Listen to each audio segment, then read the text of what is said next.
మమ్మలను అతి మిక్కిలిగా ప్రేమించిన మా ప్రియ పరలోకపు తండ్రి, మీ ఘనమైన శ్రేష్టమైన ఉన్నతమైన నామానికి స్తోత్రములు చెల్లిస్తున్నాము నాయన. మీరు మమ్మల్ని ఎంతో ప్రేమించి నీ ఉన్నతమైనటువంటి ప్రేమలో మమ్మలను పెంచుతూ నీ చిత్తమును గుర్తించి ముందుకు వెళ్ళటానికి సహాయము చేస్తున్నారు. అందుకై వందనాలు చెల్లిస్తున్నాము నాయన. పాపములో శాపములో ఉన్నప్పుడు నీ కుమారుడైన యేసుక్రీస్తు శిలువ మరణము ద్వారా మాకు రక్షణ భాగ్యాన్ని కలిగించారు.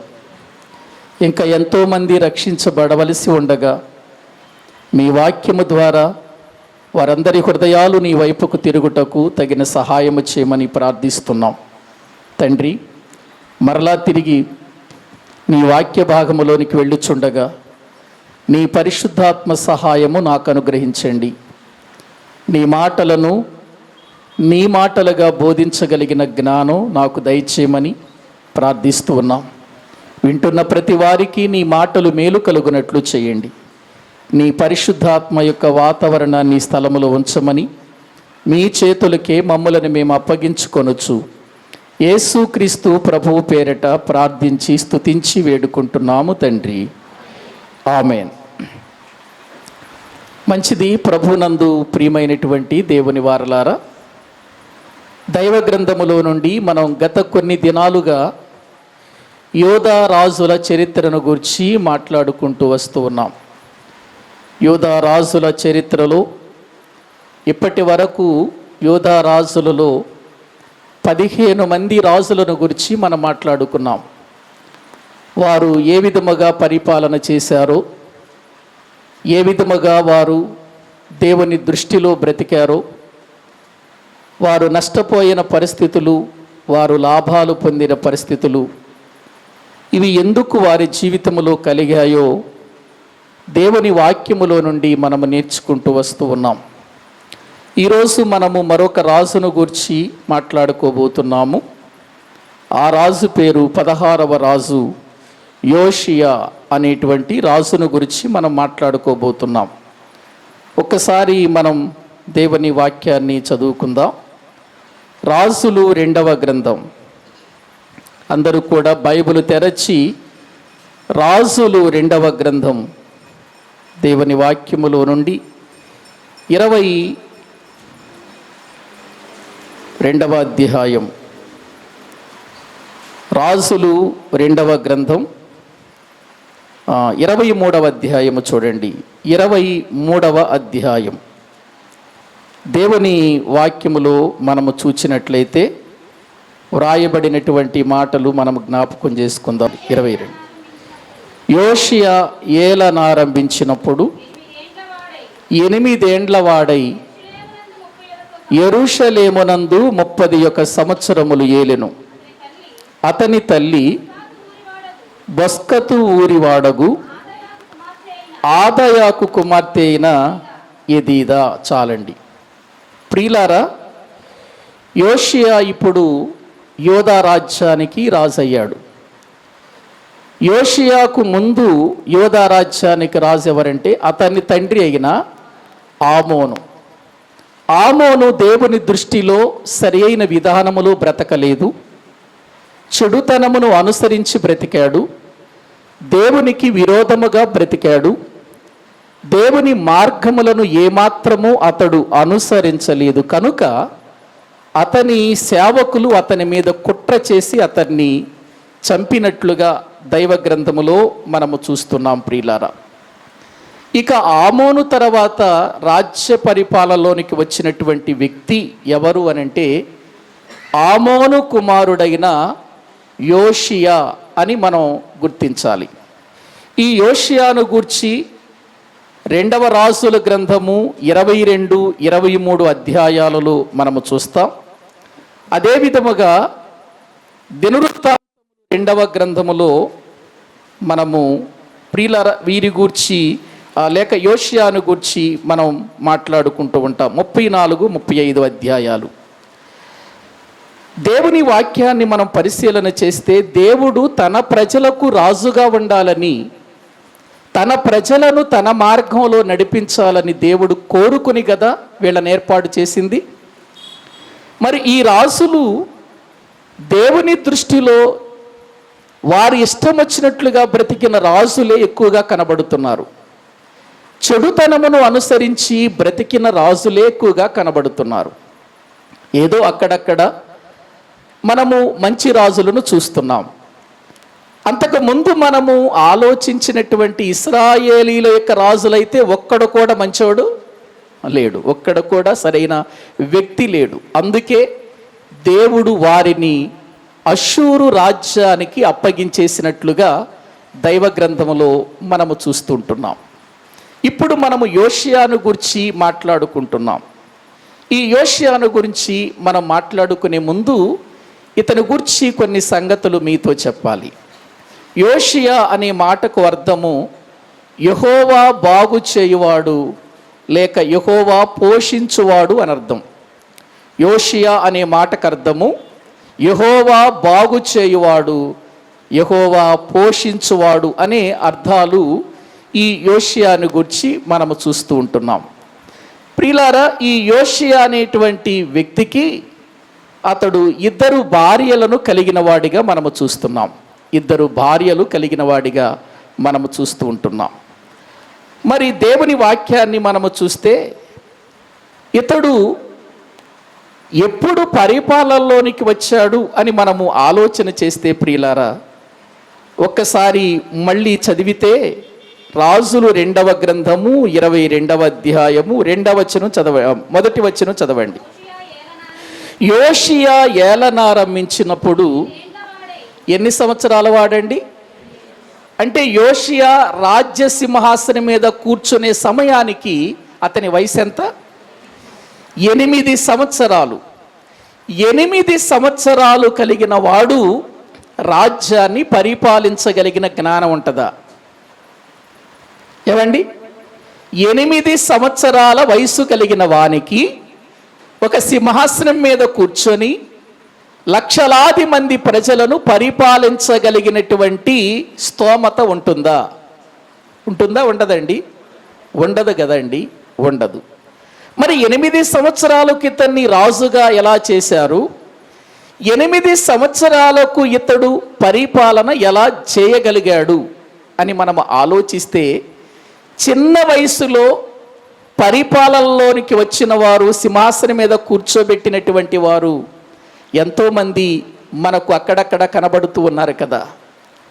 అతల్య కాలములో అతల్య తన కుమారులకు చెడ్డ మార్గమును నేర్పించి వారి జీవితాలను పాడు చేసి చివరికి తన కుమారుడు చనిపోయిన తర్వాత నేనే రాణిగా ఉండాలి అని రాజకుమారులందరినీ చంపించినప్పుడు చిన్నవాడైనటువంటి యోవాషును యెహోయాదా, యెహోషబా అనేటువంటి వారు తీసుకొని వెళ్ళి, యాజకులు తీసుకొని వెళ్ళి దేవుని మందిరములో ఉంచి, అతడు పెద్దవాడైన తర్వాత తీసుకొని వచ్చి సింహాసనం మీద కూర్చోబెట్టిన విధానం మనకు తెలుసు.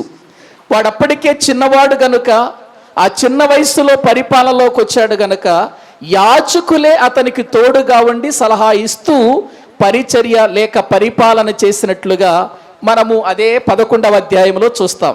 ప్రియులారా గమనించండి. అంటే 8 సంవత్సరాలకి ఇతడు ఎందుకు రాజయ్యాడు అనంటే, దేవుని యొక్క మార్గములో, దేవుని యొక్క చిత్తములో, దేవుని ప్రణాళికలో యూదా రాజ్యములో నుండి, దావీదు గోత్రములో నుండి ప్రభువైన యేసుక్రీస్తు వారు రాజుగా రావాలి.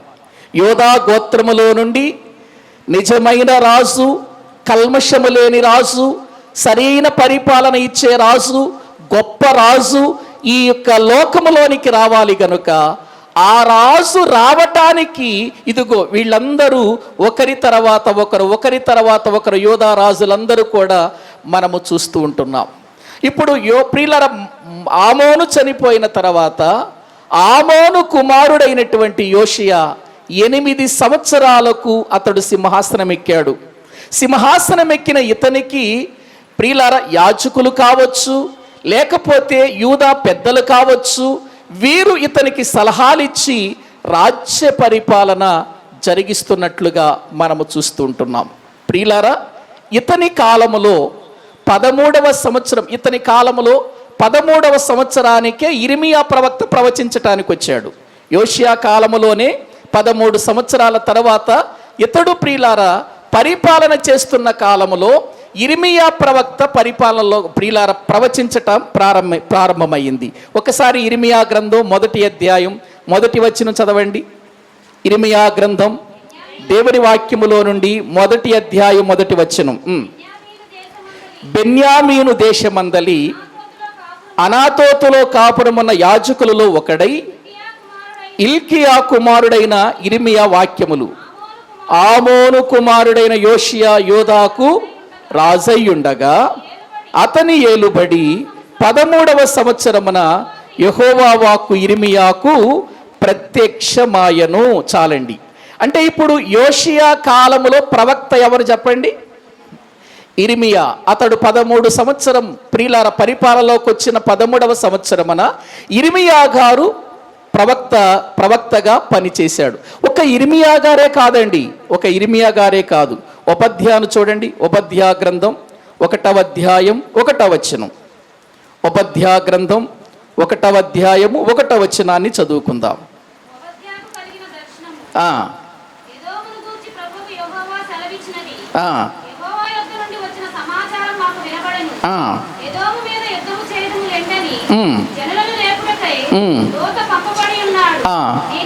క్షమించండి అమ్మా. జఫన్యా గ్రంథం, జఫన్యా ప్రవక్త, జఫన్యా 1వ అధ్యాయం 1వ వచనం. యూదా రాజుకు ఆమోను కుమారుడైన యోషియా దినములలో హిజ్కియాకు పుట్టిన అమరియా కుమారుడగు గెదల్యాకు జననమైన కూషీ కుమారుడగు జఫన్యాకు ప్రత్యక్షమైన యెహోవా వాక్కు. ఎవరి కాలములో జఫన్యాకు దేవుని వాక్కు ప్రత్యక్షమైంది? యోషియా కాలములో. అంటే ఇప్పుడు యోషియా కాలములో ప్రవక్తలు ఎవరు అనగానే మనకెవరి జ్ఞాపకం రావాలి? ఇర్మియా జ్ఞాపకం రావాలి. ఆ తర్వాత జఫన్యా, తర్వాత హబక్కూకు, ఇంకా కొంతమంది ప్రవక్తలు యోషియా కాలములో ప్రవచించినటువంటి వారిగా మనము చూస్తూ ఉంటున్నాం. దేవుని యొక్క దర్శనం ప్రకారం వారు ప్రవచించిన ప్రవక్తలుగా చూస్తుంటున్నాం. కానీ అదే సమయములో యోషియా పరిపాలన చేస్తున్నటువంటి కాలములో ఒక స్త్రీ ప్రవక్తనిగా ఉందండి. ఆమె పేరే హుల్దా అనేటువంటి ఒక స్త్రీ ప్రవక్తనిగా ఉంది. ఎవరి కాలములో? యోషియా యొక్క కాలములో. అంటే ప్రతి విషయములో కూడా యోషియా గారు దగ్గరగా ఉన్న హుల్దా దగ్గరికి వెళ్ళి కొన్ని సందర్భాలు అడిగిన సందర్భాలు కూడా మనము చూడబోతున్నాం. కాబట్టి మీరు ఆలోచించండి. ఈ యోషియా పరిపాలనలోకి వచ్చిన తర్వాత ఇతని పరిపాలన ఎలాగుందో ప్రియులారా మనము చూద్దామండి. ఎలా పరిపాలన చేశాడో ఒక్కసారి చూద్దాం. 22వ అధ్యాయము 2వ వచనాన్ని చదువుకుందాం. రాజులు 2వ గ్రంథం 22వ అధ్యాయం 2వ వచనం. అతడు యెహోవా దృష్టికి యథార్థముగా నడుచుచు కుడి ఎడమలకు తిరుగక తన పితరుడకు దావీదు చూపిన ప్రవర్తనకు సరిగా ప్రవర్తించెను. గమనించండి, ఇక్కడ యోషియా పరిపాలనలోకి వచ్చింది ఏ సంవత్సరం? ఏవండి, ఏ వయసులో అతడు పరిపాలనలోకి వచ్చాడు? 8వ సంవత్సరంలో పరిపాలనలోకి వచ్చాడు. అతనికి 8 సంవత్సరాల వయసు ఉన్నప్పుడు పరిపాలనలోకి వచ్చిన దగ్గర నుండి అతడు ఎలా నడవటము నేర్చుకున్నాడు? యథార్థముగా నడవటము నేర్చుకున్నాడు. యథార్థముగా నడుచుకుంటున్న యోషియా జీవితములో అలా కాలము గడుస్తున్న కొలది కుడి ఎడమలకు తప్పిపోలేదు. చూడండి, అక్కడ వ్రాయబడిన మాట. కుడి ఎడమలకు ఏం కాలేదు, అతడు తిరుగక అని మనము చూస్తాం. 2వ దినవృత్తాంతాల్లో కూడా చూడండి ఆ మాటలు. ప్రియులారా, దేవుని వాక్యములో మనము చూస్తే అతని గురించి చాలా చక్కటి విషయాలు మనము గమనించవచ్చు. ప్రియులారా, 34వ అధ్యాయము 1వ వచనాన్ని మనము చదువుకుందాం. 1వ వచనం నుండి. యోషియా ఏలనారంభించినప్పుడు 8 ఏండ్ల వాడై యెరూషలేములో 31 సంవత్సరము ఏలెను. నీతిని అనుసరించుచు కుడికైనను ఎడమకైనను తొలగకుండా తన పితరుడైన దావీదు చూపిన ప్రవర్తనకు సరిగా ప్రవర్తించెను అనే మాటలు మనము చూస్తూ ఉంటున్నాం. ప్రియులారా, యోషియా వయసు ఎంత? 8 సంవత్సరాలు. 8 సంవత్సరాల నుండి అతడు ఏ విధంగా నడుచుకోవటం ప్రారంభించాడు? యథార్థం. ఏమండి, 8 సంవత్సరాలంటే అది బాల్యకాలం కదా. 8 సంవత్సరాలంటే బాల్యమా యవ్వనం? అది బాల్యం. అంటే ఇప్పుడు బాల్యకాలములో నుండే యోషియా యథార్థతను అనుసరించి నడుచుకుంటున్నాడు. ఎంత గొప్ప విషయం అండి ఇది. ఒక్కసారి ఆలోచించండి. ఇతడు యథార్థముగా నడుచుకోవటానికి తండ్రి అయిన మంచోడా? ఆమోను తండ్రి ఏమైనా మంచోడా? మంచోడు కాదు. అతడేమో దేవుని మందిరాన్ని పాడు చేసిన వాడు, దేవతల విగ్రహాలను ఆరాధించిన వాడు అతని తండ్రి. అతని తండ్రి తర్వాత వచ్చినటువంటి యోషియా నిజంగా ప్రియులారా అతడు జీవిస్తున్న జీవితం చూడండి ఎంత బాగుందో. యథార్థముగా నడుచుకుంటున్నాడు. 8 సంవత్సరాల వయసులోనే యథార్థంగా నడవాలనే ఆలోచన వచ్చింది అనంటే ఇతనికి యథార్థముగా నడిపించిన వారు ఎవరో ఉన్నారు కదా. ఆమోను చూస్తే తండ్రి సరైన స్థితిలో లేడు. ఒకవేళ తల్లేమైన ఇతన్ని యథార్థ మార్గములో నడిపించిందేమోనని మనం ఆలోచించాలి. 8 సంవత్సరాల వయసులో నుండే ఇతడు యథార్థతను అనుసరించాడు అనంటే ఇతడు బాల్యకాలము నుండే దేవుని సంగతులను వింటున్నాడు అని మనకు అర్థమవుతుంది. అంతే కదండి. మన పిల్లల విషయంలో కూడా మనము ఇటువంటి ఆలోచనలే కలిగి ఉండాలి. మన పిల్లలు ఏ స్థితిలో నడుస్తున్నారు, ఏ విధముగా నడుచుకుంటున్నారు. మనము 8 సంవత్సరాల వయసులో వాడు ఏం మాట్లాడినా చిన్నవాళ్ళేంటి తెలియదులేండి అని అంటాం. ఏమండి, వాడు బూతులు మాట్లాడుతున్నా, వాడు తిరుగుబాటు చేస్తున్నా, పెద్దవాళ్ళకి ఎదురు చెబుతున్నా 8 సంవత్సరాల వయసు అప్పుడు ఏమంటామండి మనం? చిన్నపిల్లవాడండి, వాడికి ఏం తెలుసండి, వాడి మాటలు పట్టించుకోవద్దండి అని అంటాం. కానీ బైబిల్ ఏం చెబుతుంది? బాలుడు నడవవలసిన త్రోవను అతనికి నేర్పుము, వాడు పెద్దవాడైన తర్వాత దాని నుండి తొలగిపోడు. ఇప్పుడు మనం 8 సంవత్సరాల వయసప్పుడు వాడు బూతులు తిడుతున్నప్పుడు చిన్న పిల్లవాడులేండి అని వదిలేసామనుకోండి, రేపు వాడి నడకంతా దేని మీద ఉంటుంది చెప్పండి? ఏమండి, బూతుల మీదే ఉండదా? వాడి జీవితం అంతా ఆ విధంగానే ఉండదా?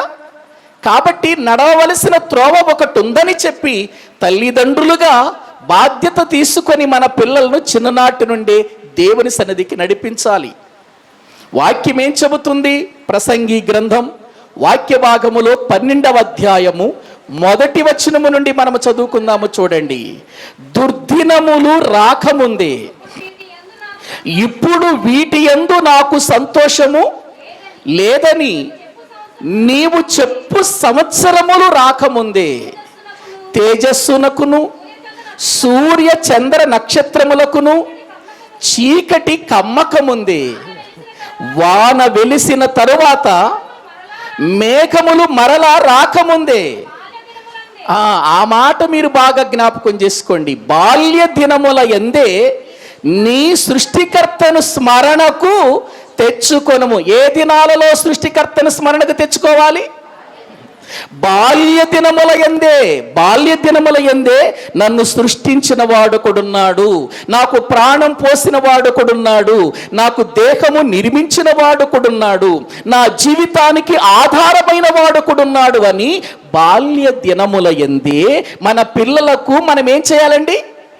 నేర్పించాలి. ప్రియులారా, నేర్పించాలి. నేర్పించకపోతే మన పిల్లలు దారి తప్పిపోతారు. మన పిల్లలు దేవుని మార్గముల నుంచి వెళ్ళిపోతారు. అందుకే మన పిల్లలకు బాల్య దినముల యందే ఎవరిని గూర్చి చెప్పాలి? మనం సృష్టికర్తను గూర్చి చెప్పాలి.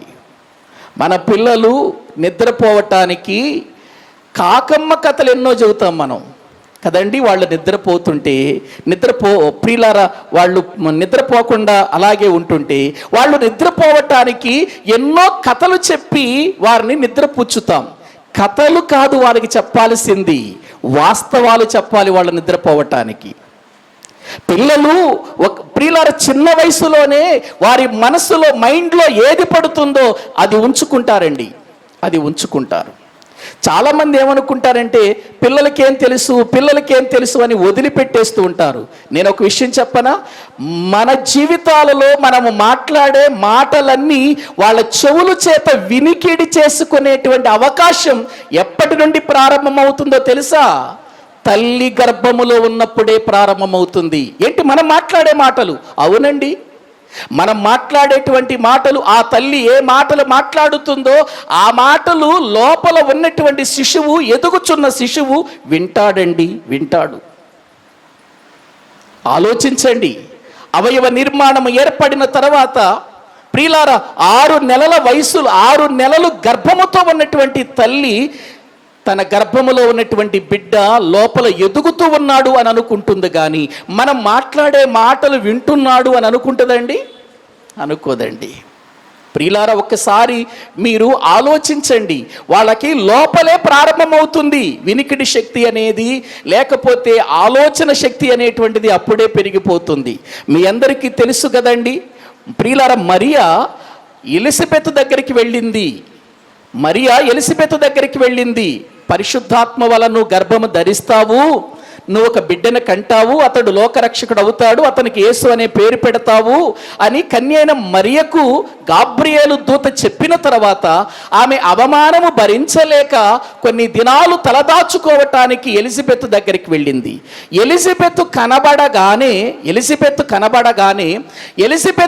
ఎలిజబెత్కు మరియ వందనాలు చెప్పగానే ఎలిజబెత్ గర్భములో ఉన్న శిశువు ఏం చేశాడు? గంతులు వేశాడు. ఏంటి? వందనవచనము వినగానే లోపల శిశువు ఏం చేశాడు చెప్పండి?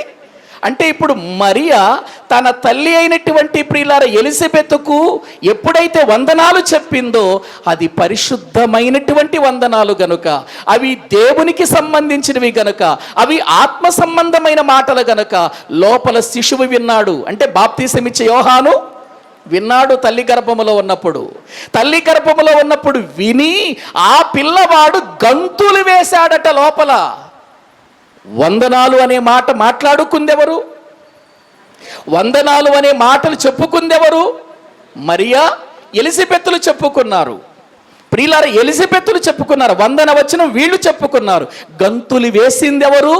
ఎలిజబెత్ గర్భములో ఉన్న శిశువు. చూసారా? మరొక విషయాన్ని మీకు చెబుతాను ప్రియులారా. రిబకా దేవుని యొద్దకు వెళ్ళి బిడ్డలు కావాలి అని ఇస్సాకు, రిబకాలు ప్రార్థన చేసినప్పుడు దేవుడు రిబకా గర్భాన్ని తెరిచాడు. తెరిచినప్పుడు ఏం జరుగుతుంది? ఆమె కడుపులో శిశువులు ఏం చేస్తున్నారు? ఏవండి? పోట్లాడుకుంటున్నారట. ఎవరి గర్భములో? రిబకా గర్భములో ఉన్న శిశువులు పోట్లాడుకుంటున్నారు, పెనుగులాడుతున్నారు అని ఉంది బైబిల్లో. ఏం చేస్తున్నారు వాళ్ళు? పెనుగులాడుతున్నారు. ఎందుకు పెనుగులాట? ఏవండి, ఎంత పెనుగులాడారో తెలుసండి? అసలు ఆ బాధ తట్టుకోలేక ఆమె యెహోవాను వేడుకొనటానికి వెళ్ళింది. ఎవరు? రిబకా. చూడండి ఒకసారి ఆ మాటలు. ఆదికాండము దేవుని వాక్యములో ప్రియులారా మనము చూడగలిగితే వ్రాయబడినటువంటి సంగతులను మనము ఆలోచన చేద్దాం ప్రియులారా. ఒక్కసారి దేవుని వాక్యాన్ని మనము చూస్తే ఆదికాండము 25వ అధ్యాయము దేవుని వాక్యములో 22వ వచనాన్ని చదువుకుందాం. 22వ వచనం. ఆమె గర్భములో శిశువులు ఒకనితోనొకడు పెనుగులాడిరి కనుక ఆమె ఇలాగైతే నేను బ్రతుకుట ఎందుకని అనుకుంటుంది. అదేంటి? బిడ్డలు లేరని ప్రార్థన చేశారు వాళ్ళిద్దరు. ఎవరు? ఇస్సాకు, రిబ్కా ప్రార్థన చేసుకున్నారు. ప్రార్థన చేసిన తర్వాత దేవుడు రిబ్కా గర్భాన్ని తెరిచాడు. తెరిచిన తర్వాత వాళ్ళిద్దరూ లోపల పెనుగులాడుకుంటూ ఉంటే ఆమె ఏమంటుంది అక్కడ వాక్యములో? ఎలాగైతే నేను బ్రతుకుట. ఎలాగైతే వాళ్ళు లోపల పెనుగులాట ఆమెకు ప్రియుల బాధ కలిగిస్తుంది, ఆమెకు వేదన కలిగిస్తుంది, కడుపంతా బాధ కలిగిస్తుంది. ఆ బాధ తట్టుకోలేక ఇలాగైతే నేను బ్రతుకుట ఎందుకు అనుకుంటుంది. అందుకని ప్రభు దగ్గరికి వెళ్ళింది. ప్రభు దగ్గరికి వెళితే ప్రభు ఆమెకు చెప్పినటువంటి మాటలు 23వ వచనము నుండి మనం చదివితే ప్రియులారా మనకు అర్థమవుతుంది. అమ్మా రిబ్కా, లోపల పెనుగులాడుతున్నది ఒక సందర్భం, ఒక అద్భుతమైనటువంటి విధానములో వాళ్ళు పెనుగులాడుతున్నారు. కారణం లేక కాదు, కారణం ఉంది. వాళ్ళు పెనుగులాడటంలో కారణం ఉంది. ప్రియులారా ఆలోచించండి. ప్రభు చెబుతున్నాడు, నీ గర్భములో 2 జన పదములు ఉన్నాయి అని అన్నాడు. ఏమన్నాయి అన్నాడు? 2 జన, చదవండి వచ్చును.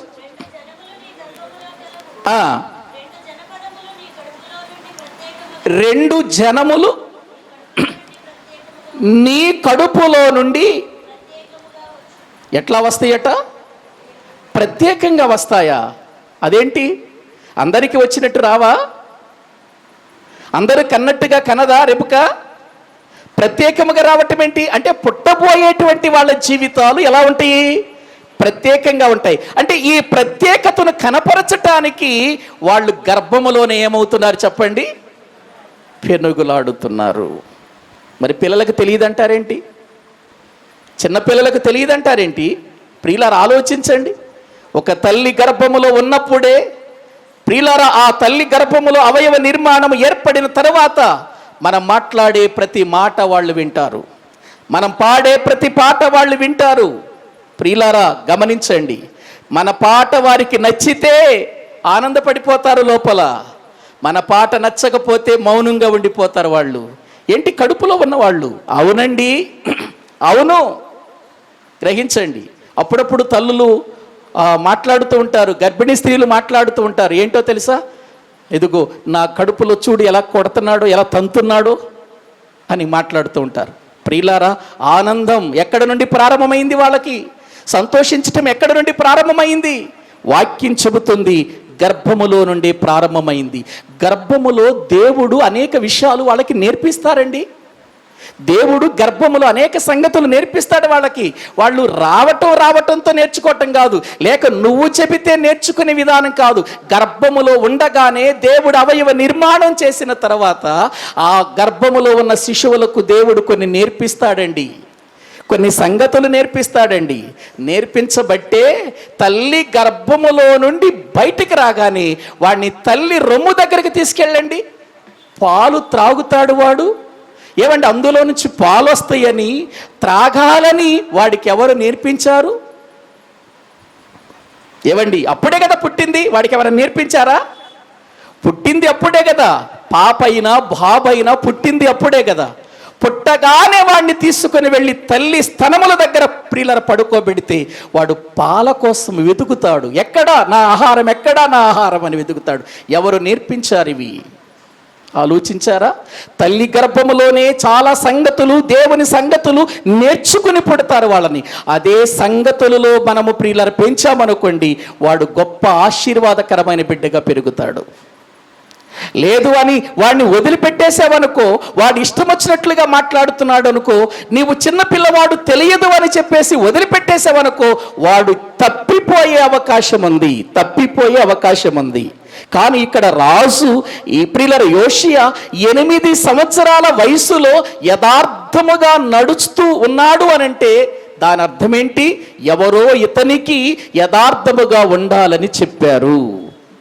పైగా అతడు కుడి ఎడమలకు తిరగలేదట.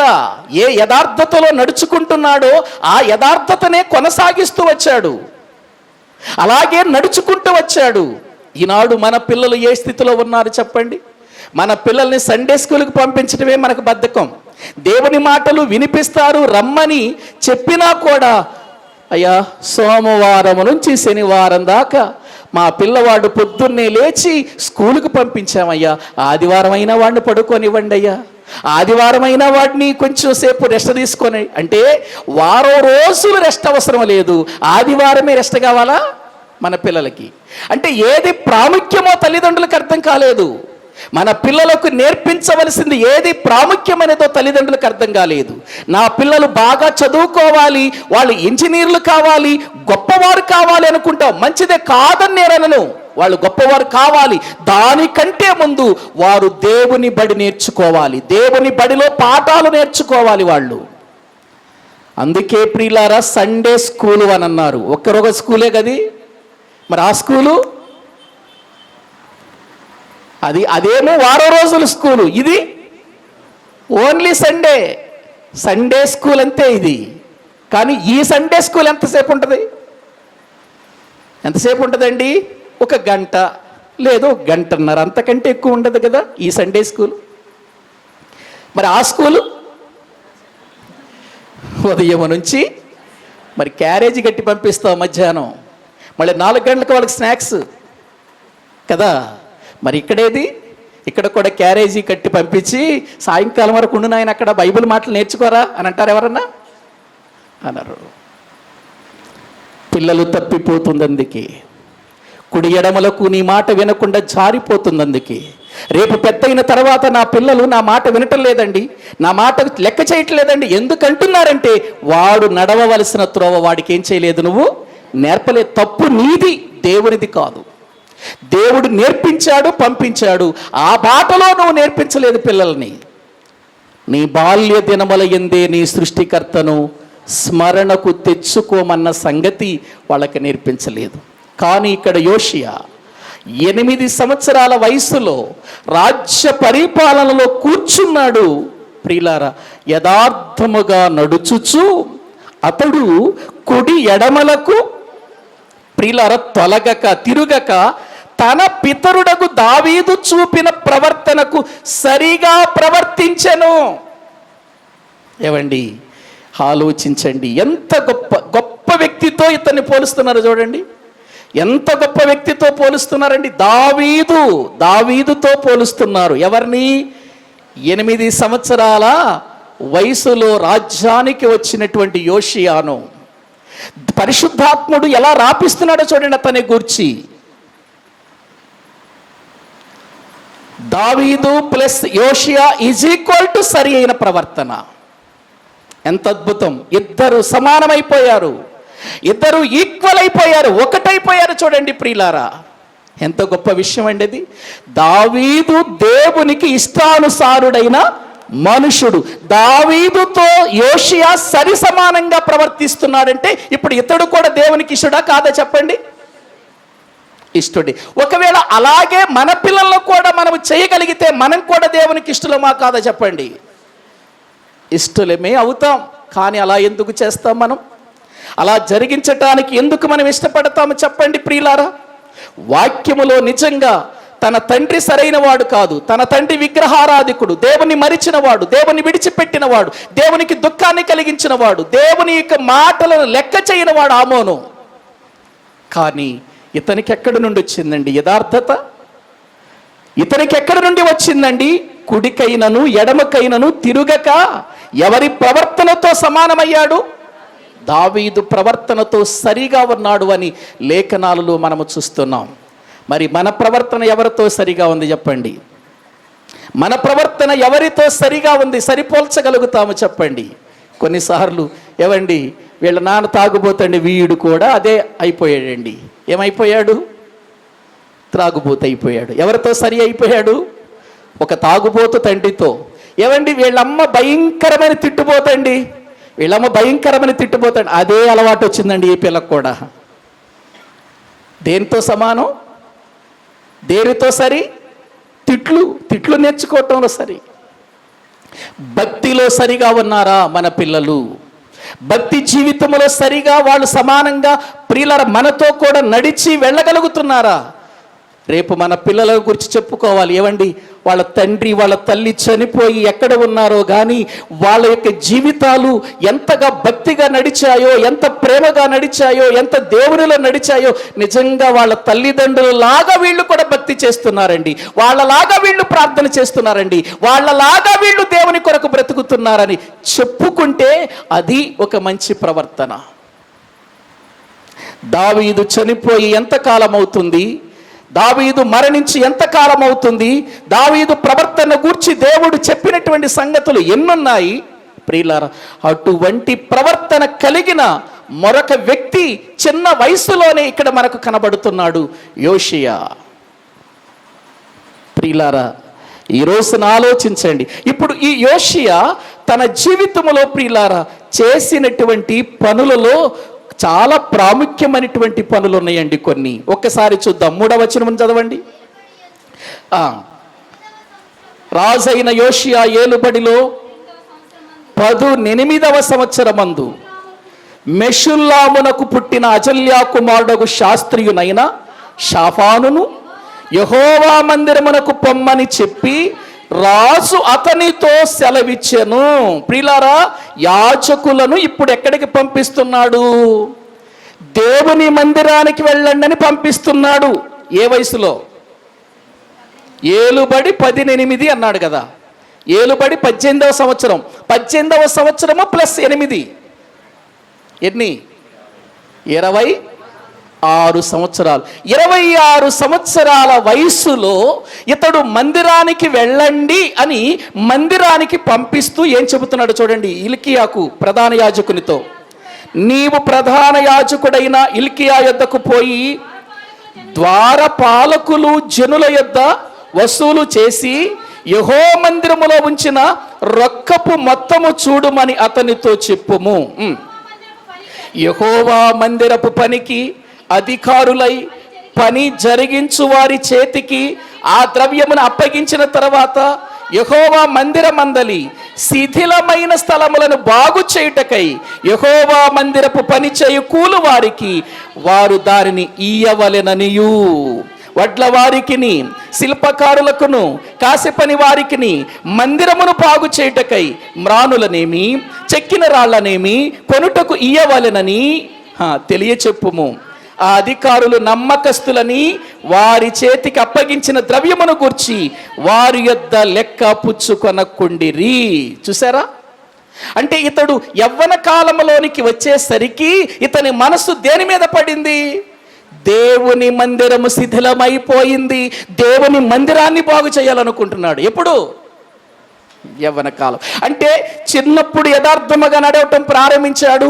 యవ్వన కాలంలోనికి వచ్చే వరకు కుడి ఎడమలకు ఏం కాలేదు, అతడు తిరగలేదు. యవ్వన కాలంలోనికి వచ్చిన తర్వాత దేవుని పని జరిగించటానికి పురికొల్పుతున్నాడు ప్రజల్ని. వెళ్ళండి మందిరానికి. ఇప్పటి వరకు ఆ మందిరములో ఎంత అమౌంట్ రొక్కు మొత్తం ఉందో చూడండి. అది తీసుకొని వెళ్ళి శిథిలమైపోయిన దేవుని మందిరాన్ని బాగు చేయమని ప్రధాన యాజకునికి మీరు చెప్పండి. ఎందుకంటే అది మీ పని కాదు కదా, యాజకుడు చేయాల్సిన పని కదా. కాబట్టి ఒక క్రమమైన పద్ధతిలో యోషియా పని జరిగిస్తున్నాడు. యవ్వన కాలములో దేవుని పని జరిగించటం మహా గొప్ప విషయం. అది ఎందుకంటే చిన్ననాడు పిల్లలు సండే స్కూల్కి వచ్చినా వారు ఎదిగి 10th క్లాసు వచ్చేసరికి వాళ్ళ విధానం ఏమైపోద్ది? మారిపోదు. వాళ్ళ మాటలు మారిపోతాయి, వారి చేష్టలు మారిపోతాయి, వారి ఆలోచనలు మారిపోతాయి, వారి తలంపులు మారిపోతాయి. ప్రియులారా, చిన్నప్పుడు కొడితే ఏడ్చేవాడు ఇప్పుడు కొడితే తిరుగుబాటు చేస్తాడు. అప్పుడు గద్దిస్తే పరిగెత్తుకుంటూ వెళ్ళి మన మాట వినేవాడు. యవ్వన కాలంలోకి వచ్చిన తర్వాత గద్దిస్తే మళ్ళీ తిరిగి ఏం చేస్తాడు? ఎదురు చెబుతారు కదండి యవ్వన కాలం వచ్చేసరికి. కానీ యవనస్తుడైన యోషియా యొక్క జీవితం చూడండి. అతడు ఇంతవరకు కుడి ఎడమలకు తొలగిపోలేదు. తొలగిపోకుండా అతడు దేవుని మందిరాన్ని ఏం చేస్తున్నాడు చెప్పండి? బాగు చేయమని చెబుతున్నాడు. దేవుని మందిరం మీద ఎంత ఆసక్తి ఉందండి. యెరూషలేము దేవుని మందిరం మీద ఎంత ఆసక్తి ఉందండి. ఇశ్రాయేలీలకండి యెరూషలేము మందిరము ప్రాముఖ్యమైనదండి. అందుకే యెరూషలేములో ఉన్న దేవుని మందిరము కొరకు వాళ్ళు ఎల్లప్పుడూ ప్రార్థన చేయాలి. యెరూషలేము క్షేమం కొరకు వాళ్ళు ఏం చేయాలి? ప్రార్థన చేయాలి. ఆ మందిరం అంటే వాళ్ళు ప్రీతి కలిగినటువంటి రీతిలో ఉండాలి. మందిరం అంటే, మందిరం యొక్క విధానం అంటే వాళ్ళకి ఇంట్రెస్ట్ ఉండాలి. ప్రియులారా, ఇంట్రెస్ట్ ఉండాలి. గమనించండి, ఈ రోజున దేవుని మందిరం అంటే యవనస్తులకి ఇంట్రెస్ట్ ఉంటుందా? ఏముందండి? అక్కడికి వెళితే పరిశుద్ధంగా ఉండాలంటారు, అక్కడికి వెళితే పాపం చేయొద్దంటారు, అక్కడికి వెళితే దేవుని సేవకులు ఇదిగో మంచిగా బ్రతకాలంటారు. యవ్వన కాలంలో ఎలా మంచిగా బ్రతుకుతాం? ఉరకలు వేసేటువంటి మన రక్తాన్ని ఎలా ఆపుకోగలుగుతాం? మాటలు ఆపుకోలేం, క్రియలు ఆపుకోలేం, తలంపులు ఆపుకోలేం. ఆపుకోలేరా? ప్రియులారా, యవ్వనము చాలా ప్రధానమైనది అని చెబుతూ ఉంటాను నేను ఇప్పుడు. యవ్వనము ఎంత ప్రమాదమై ప్రియులారా ప్రధానమైనదో అంత ప్రమాదమైనది కూడా. యవ్వనం ప్రధానమైనది, ప్రాముఖ్యమైనది, ప్రమాదం కూడా యవ్వనమే. ఈ యవ్వనాన్ని ప్రియులారా జాగ్రత్తగా కాపాడుకోగలిగితే మాత్రం నువ్వు ధన్యుడివే. కాపాడుకున్నాడు యోసేపు, తన యవ్వనాన్ని కాపాడుకున్నాడు. యోసేపు తన యవ్వనాన్ని కాపాడుకున్నారు. కాలేబు, యెహోషువాలు ప్రియులారా తన యవ్వనాన్ని కాపాడుకున్నారు. ప్రియులారా, ఎంతోమంది స్త్రీలు మనకు కనబడతారు బైబిల్లో. కాపాడుకుంటే ధన్యుడు, కాపాడుకోకపోతే మాత్రం నష్టం జరుగుతుంది. యవ్వన కాలమున నా కాడి మోయిట నరునికి మేలు అన్నాడు. యవనులారా, మీ జీవితాలు దేవుని వాక్యము చేత నింపబడాలి అని దేవుడు చెప్పాడు. బాలురు, వృద్ధులు, యవ్వనులు అందరూ కలిసి దేవుని స్తుతించాలి అన్నాడు కీర్తనల గ్రంథంలో. ప్రియులారా, ఆలోచించండి. యవ్వన కాలములో ఇతడు యోషియా జీవితములో చిన్ననాటి నుండి యథార్థంగా నడిచాడు. ఎక్కడ కూడా కుడి ఎడమలకు తప్పిపోలేదు. దావీదుతో సమానమైన ప్రవర్తన కలిగినటువంటి వాడిగా ఉన్నాడు. అసలు ఆ మాటలే చాలా గొప్పవి. వినటానికి చదవటానికి బాగున్నాయేమో కానీ జీవించటానికి మాత్రం చాలా కష్టతరమైనవి. అయినా తన జీవితాన్ని యవ్వన కాలము వరకు కాపాడుకున్నాడు. యవ్వన కాలములో యోషియా చేస్తున్న పని ఏంటంటే, నేను రాజు అయిపోయాను, నేను మంచి స్థాయిలోకి వచ్చాను, ఇప్పుడు నేను సింహాసనం మీద కూర్చున్నాను అని ఎక్కడ కూడా తన యవనేచ్ఛలకు చోటివ్వలేదు. శిథిలమైపోయిన దేవుని మందిరం వైపు చూశాడు.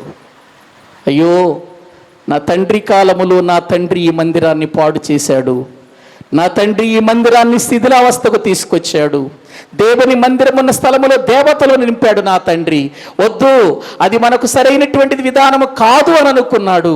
మందిరము వైపు తన కన్నులు ప్రియులర పడ్డాయి. బలిపీఠములు, అక్కడ ఉన్నటువంటి ఉన్నతమైన స్థలాలు, అక్కడ ఉన్న దేవతా స్తంభాలన్నిటినీ పడగొట్టేశాడు. వెళ్ళండి, దేవుని మందిరాన్ని, శిథిలమైపోయిన దేవుని మందిరాన్ని బాగు చేయండి పంపిస్తున్నాడు. ప్రియులారా, శిథిలమైపోయిన దేవుని మందిరాన్ని బాగు చేయమని పంపిస్తున్నాడు, బాగు చేయమని పంపిస్తున్నాడు. దేవుని మందిరం అంటే ఎంత ప్రేమో ఆలోచించండి ప్రియులారా. దేవుని మందిరం అంటే ఎంతగా ప్రేమించేవాళ్ళు ఇశ్రాయేలీలు అని అంటే ప్రియులారా, దావీదు అంటాడు, జనులు దేవుని మందిరమునకు పోవుదమని నాతో చెప్పినప్పుడు నేనేం చేశాను, సంతోషించాను అని అంటాడు. ప్రియులారా, నీ మందిరమునందు నివసించువారు ధన్యులు. నీ మందిరములో నేను పచ్చని ఒలీవ చెట్టు వలె ఉన్నాను.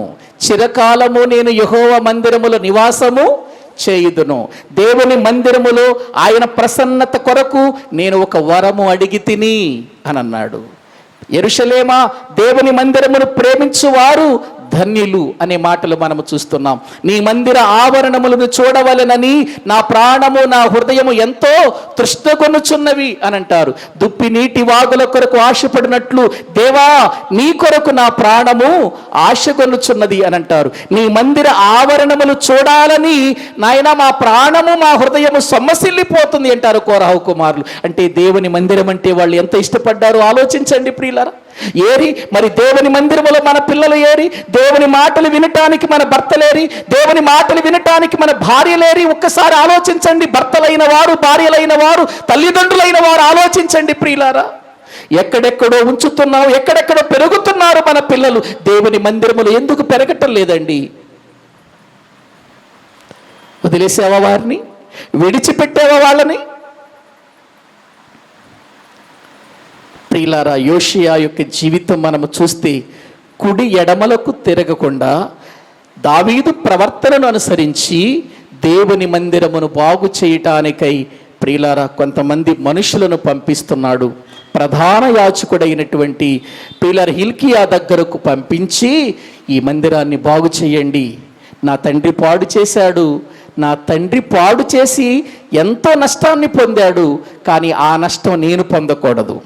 నేను నా దేవుణ్ణి ప్రేమిస్తున్నాను, నా దేవుని మందిరాన్ని ప్రేమిస్తున్నాను, కాబట్టి దేవుని మందిరాన్ని బాగు చేయండి అని అంటున్నాడు. వాళ్ళు యోషియా చెప్పినటువంటి విధానములు మందిరాన్ని బాగు చేస్తుండగా వారికి ఒక గ్రంథం దొరుకుతుందండి. ఆ మందిరంలో ఒక గ్రంథం దొరుకుతుంది. అది చదివి ఆ తరువాత రాజుగారి దగ్గరకు తీసుకొస్తారు ఆ గ్రంథం. ఆ గ్రంథములో ఏ మాటలున్నాయో, ఆ తరువాత అతడు ఏం చేశాడో ప్రియులారా వచ్చే వారంలో మనం ఆలోచన చేద్దాం. ఒక్కసారి పరిశీలన చేయండి. యోషియా బాల్యకాలం బాగుంది, యోషియా యవ్వన కాలం బాగుంది. కుడి ఎడమలకు ఎక్కడ కూడా ఏం కాలేదు, తిరగలేదు. ఎవరిని చూస్తూ బ్రతికాడు? యథార్థవంతుడైన నా పితరుడైన దావీదు. ప్రియులారా, ఒక్కసారి ఆలోచించు. పిల్లలారా, యవనస్తులారా, ఒకవేళ మీ తల్లిదండ్రులు చెడిపోయిన వారైతే వాళ్ళ వైపు చూడొద్దు. నీ తండ్రి ఒక త్రాగుపోతైతే ఆయన వైపు చూడొద్దు. నీ తల్లి ఒక తిట్టుపోతైతే వాళ్ళ వైపు చూడొద్దు. దేవుని మాటలు విను, దేవుని కొరకు బ్రతుకు, నీ జీవితం ఒక ఆశీర్వాదకరముగా మలుచుకోమని చెబుతూ ఈ మాటలు ముగిస్తున్నాను. తలలు వంచండి, ప్రార్థన చేసుకుందాం. తలలు వంచండి, ప్రభు సన్నిధిలో ప్రార్థన చేసుకుందాం. ప్రభువా, నిజమే తండ్రి, ఒక రాజు స్థానములో ఉన్నటువంటి యోషియా 8 సంవత్సరాల వయసులోనే సింహాసనం ఎక్కినప్పటికీ అక్కడ నుండి అతడు నేర్చుకున్న మాటలను బట్టి, అతడు నేర్చుకున్న జీవిత విధానాన్ని బట్టి అతడు యథార్థముగా నడుచుకున్నాడు. యథార్థముగా 1 రోజు 2 రోజులు కాదు, యవ్వన కాలము వచ్చేంత వరకు తన బ్రతుకులో కుడి ఎడమలకు ఎక్కడ తొలగిపోలేదు నాయన. యవ్వన కాలంలోనికి వచ్చిన తర్వాత దేవుని మందిరాన్ని బాగు చేయాలని ఆలోచన కలిగింది. మంచి ఆలోచన కలిగిన వాడై, దేవుని మందిరం మీద ప్రీతి కలిగిన వాడై యవ్వన కాలములో బ్రతుకుతున్నాడు. అటువంటి జీవితం, అటువంటి మంచి ఆలోచన, నీ మందిరం అంటే ఇష్టపడేటువంటి బ్రతుకు మాకు పెట్టండి ప్రభు అని మళ్ళీ మనము దేవునికి సమర్పించుకొని ప్రార్థన చేసుకుందాం. పరిశుద్ధుడైన తండ్రి, ప్రేమ కలిగిన మా ప్రభువా, మీకు వందనాలు చెల్లిస్తున్నాం. రాజైన యోషియా ఇజ్రాయేలు రాజ్యాన్ని పరిపాలన చేస్తూ ఉన్నాడు తండ్రి. కానీ చిన్న వయసు నుండి కూడా, యవ్వన కాలములో కూడా తప్పిపోకుండా, కుడి ఎడమలకు తిరగకుండా ఎలా బ్రతికాడో అటువంటి జీవితం ప్రతి ఒక్కరికి మీరు దయచేయమని ప్రార్థన చేస్తున్నాము తండ్రి. యథార్థతను విడిచిపెట్టక, నీ వాక్యాన్ని కాదనక, నీ మాటలకు అవిధేయత చూపించక, మేమందరము మా కుటుంబాలతో నీ మందిరములో కూర్చునే భాగ్యము దయచేయండి నాయన. మేము మా పిల్లలు నీ మందిరములో మోకరించగలిగిన వారిగా, నీ మందిరములో దొరికే మేలు పొందేవారిగా, నీ మందిరములో దొరికే తృప్తి పొందేవారిగా, నీ మందిరములో దొరికే ఆశీర్వాదం పొందేవారిగా మమ్మల్ని చేయండి ప్రభువ. నీ మందిరమునందు నివసించువారు ధన్యులు అని మీ లేఖనాలు చెబుతున్నాయి. భక్తి కీనుల గుడారములో నివసించుట కంటే నా దేవుని మందిరమునద్ద ఉండుట నాకు ఇష్టమని ఆనాడు కోరావు కుమారులు చెప్పగలిగారు. తండ్రి, ఈ లోకములో బ్రతుకుట 1000 దినాల కంటే కూడా నీ మందిరములో 1 దినము గడుపుట శ్రేష్టము అని మీ వాక్యం చెబుతుంది నాయన. కాబట్టి మా బ్రతుకులు, మా జీవితాలు నీ సన్నిధికి వచ్చి దీవెనకరమైన కుటుంబాలుగా, ఆశీర్వాదకరమైన కుటుంబాలుగా మా కుటుంబాలు ఉండునట్లు సిద్ధపరచండి, బలపరచండి. బల యుద్ధకు వస్తున్నాము. మా స్థితి ఎలాగుంది, మా బ్రతుకు ఎలాగుంది ఒక్కసారి పరిశీలన చేసుకొని, మీ వాక్య విధానములో మమ్మల్ని మేము విమర్శ చేసుకొని జాగ్రత్త పడుతూ బ్రతకటానికి సహాయము చేయండి. మీ సన్నిధి మాతో ఉంచి నడిపించమని యేసు క్రీస్తు ప్రభు పేరిట ప్రార్థించి స్తుతించి వేడుకుంటున్నాము తండ్రి, ఆమేన్. మన తండ్రి అయిన దేవుని ప్రేమ, ఆయన కుమారుడైన యేసు క్రీస్తు వారి కృప, పరిశుద్ధాత్మ నిత్య సహాయము, సన్నిధి ఇక్కడ కూడిన మనకును సకల పరిశుద్ధులకును సదాకాలము తోడయుండి నడిపించునుగాక. ఆమేన్. అందరికీ వందనాలండి.